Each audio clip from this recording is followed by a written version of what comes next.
One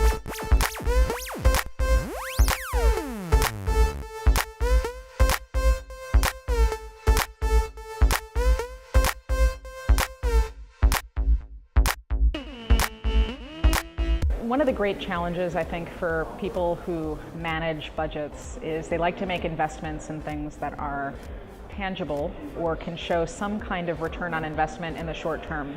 AR is a much longer play than virtual reality.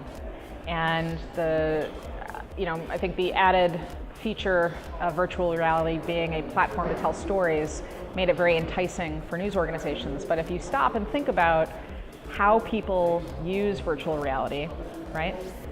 Which is, it's immersive, so you have to put a head-mounted display on that usually has audio, right? And intentionally you have to block out all of your senses. So once you're blocking out all of your senses, that changes when and where you can look at that story. I'm not going to sit on the subway with a display on, right? At least I'm not, maybe somebody else might, but I'm not going to sit on the subway. I'm not going to sit in a lobby in between meetings. Essentially this relegates me to having that experience before I've left for work. Maybe if I've got some time during work, right? Which most people probably don't, or after hours. And that cuts into free time. And my question is, if people, in what limited free time they have, do they want to have an immersive news experience, right? And all of the data that we've seen shows no, that's not what people want. Now there are certain stories that are best told in virtual reality, and I think that there's definitely a place for some of that. But as a primary investment in mixed reality for the future, I don't understand how folks decided that was the right strategic play. Now, how did they make that decision? How did we get to now? Again, virtual reality platforms exist. You can touch them. Anybody can build on them.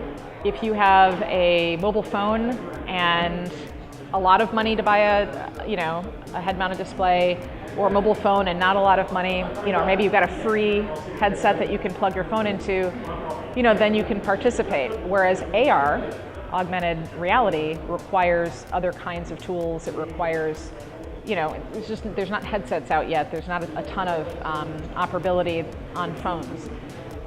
But we know that what makes longer term sense is the ability to hold my phone up or to wear a pair of glasses, understand the context of the world and the people that are around me, and then use that in order to make decisions, right?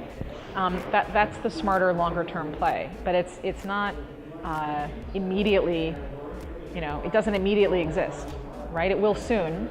I would much rather that news organizations take whatever money and time and people they're spending in virtual reality and dedicate it to augmented reality, knowing that it may be 5 years before anything happens. It's a better, smarter, longer investment strategy than making a couple bucks, in the short term with virtual reality, or spending a couple bucks in order to, do some experimentation.